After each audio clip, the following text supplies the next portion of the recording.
clarify which part of the Epstein hoax is the hoax part? The president is referring to the fact that Democrats have now seized on this as if they ever wanted transparency when it comes to Jeffrey Epstein, which is an asinine suggestion for any Democrat to make. The Democrats had control of this building, the White House, for 4 years, and they didn't do a dang thing when it came to transparency in regards to Jeffrey Epstein and his heinous crimes. It was this president who directed the Department of Justice and the Attorney General to do an exhaustive review of all files related to Jeffrey Epstein, which they did. The Attorney General and the FBI, led by Pam Bondi, Dan Bongino, Kash Patel, these are great patriots, some of the most trusted voices in the Republican Party movement. It's part of the reason the president appointed them to these high law enforcement positions, and they spent many months going through all of the files related to Jeffrey Epstein, and they concluded what they found in that memo, which they drafted and they released. And so the president has been transparent. He has followed through on his promises to the American people, but he doesn't like to see Democrats and the mainstream media covering this like it's the biggest story that the American people care about. The president has been working so hard this week. On Tuesday, he went to Pennsylvania, where he secured $90 billion in investments for the Commonwealth, for the people of that state.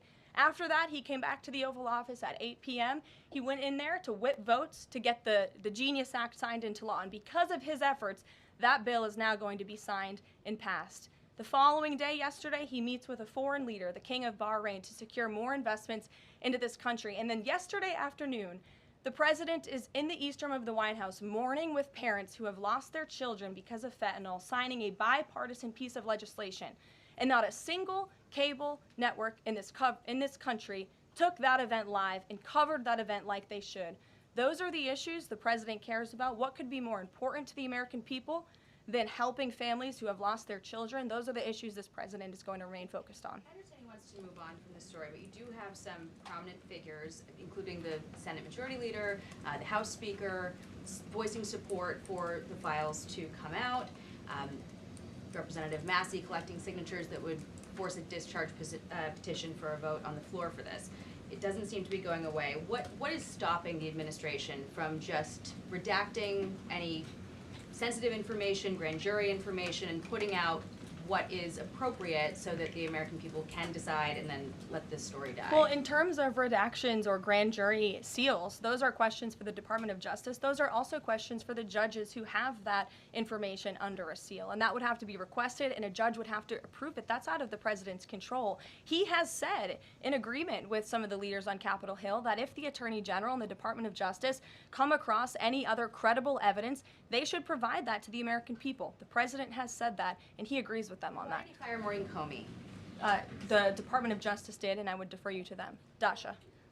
Has the White House been directly in touch with some of the MAGA influencers that are still not satisfied with the administration's handling? And has the message to them been similar to what the president has said, which is sort of either let this go or we don't need your support? Well, look, the president and this team are always in contact with the president's supporters, with voices of many kinds on both sides of the aisle. I think that's part of the reason this president is a great president, because he's willing to listen and hear other people's perspectives. But ultimately, he has led this country, not just over the past 6 months to historic success, but also through his first 4 years as president. And as the leader and the creator of the MAGA movement, he has led through these perilous times for our country based on instinct and in the best interest of the country. And as I always say, the American people should trust in President Trump. John, go ahead, John. Thanks a lot, Caroline. The president on Monday announced that if there's not compliance with Russia within 50 days, there would be increased tariffs. Can you explain how that works, first of all? What happens if Russia doesn't end its war with Ukraine in 50 days? Well, in 50 days, as the president clearly laid out, if there is not a ceasefire agreement or a peace deal within that time frame, if Russia refuses to legitimately agree to a ceasefire, then they will face very steep tariffs, and they will also face secondary sanctions. So countries that are purchasing oil from Russia will be sanctioned as well, and of course that will do deep damage to Russia's economy. And I would just add that the president wants this war to end with a diplomatic solution. He's been pushing for it. This administration has spent many hours and a lot of time trying to solve this war very far away, but the president wants to stop the killing and he wants to save lives. As far Reagan, as the first part go of ahead. what you were saying, Caroline. the Reagan, first go part, ahead. I have two questions for you. It's just about, if I may, just about the tariffs, the first part. I get the secondary tariffs, but there was only $3 billion worth of trade between the U.S. and Russia in 2024. It's expected to be far less this particular year. On April the 2nd, both you and the Treasury Secretary said it's not necessary to apply any tariffs on Russia. You said that because of the lack of trade, it precludes, that was the word you used, any need for tariffs. Why now, and why do you think that that would make them cave and come to some sort of peace agreement as it relates to Ukraine? $3 billion is still a lot of money, John, and it's not just tariffs, it's the secondary sanctions as well that will be implemented in 50 days. Reagan. Thanks, Caroline. I have two questions for Sure. you. First on Congress. Congresswoman Salazar introduced legislation that would give some illegal immigrants in the country a path to citizenship. 10 Republicans signed on to what she's calling the Dignity Act. I'm curious what the White House's position is on the legislation and if the president would veto this bill if it needed to discuss. From my understanding, the White House nor the president has actually read through this legislation. We've been focused on, of course, the One Big Beautiful Bill, which passed, which is another historic accomplishment of this president in record time. The Genius Act this week, the rescissions package, that's been the focus of the White House. But the president has made it very clear he will not support amnesty for illegal aliens in any way. I want to give you a chance to respond to the CEO of NPR. She's claiming that the cuts to their network will, quote, be a real risk to public safety of the country. Murkowski has argued that public broadcasting stations save lives. Could you respond to these concerns? The NPR CEO said cutting NPR will be a risk to public safety. I am not sure how NPR helps the public safety of our country, but I do know that NPR, unfortunately, has become really just a propaganda voice for the left. Just a few examples for you. In 2020, NPR refused to cover the Hunter Biden laptop scandal in the run-up to the election. They said their assertions don't amount to much, writing they did not want to waste the listeners' and readers' time on stories that are just pure distractions. That does not sound like an unbiased opinion. That sounds like a partisan opinion to me. And this is a taxpayer-funded organization. In 2018, that same CEO that you're talking about called the president in the Oval Office, who nearly 80 million Americans elected, she called him racist, shared a photo of herself wearing a Biden for President campaign hat, serves on the board of a Soros-funded activist group. In 2020, PBS's White House correspondent at the time characterized President Trump's speech then at Mount Rushmore as a love letter to white resentment, promoting the myth of America. In 2017, PBS devoted an entire panel talking about what it means to be woke and white privilege. In 2023, PBS's Washington Week Roundtable covered up Joe Biden's clear mental divide. That's actually quite the clip. I would encourage all of you to look at it. These are not honest news organizations. These are partisan, left-wing outlets that are funded by the taxpayers. And this administration does not believe it's a good use of the taxpayers' time and money. Ed Lawrence. Yeah, thanks, Carol. I want to ask you about the Federal Reserve. So does the president believe that the slightly restrictive monetary policy stance right now, could that cause an economic slowdown? And if he does believe that, when? What pause are you referring to? No, could the stance of the monetary policy is slightly restrictive?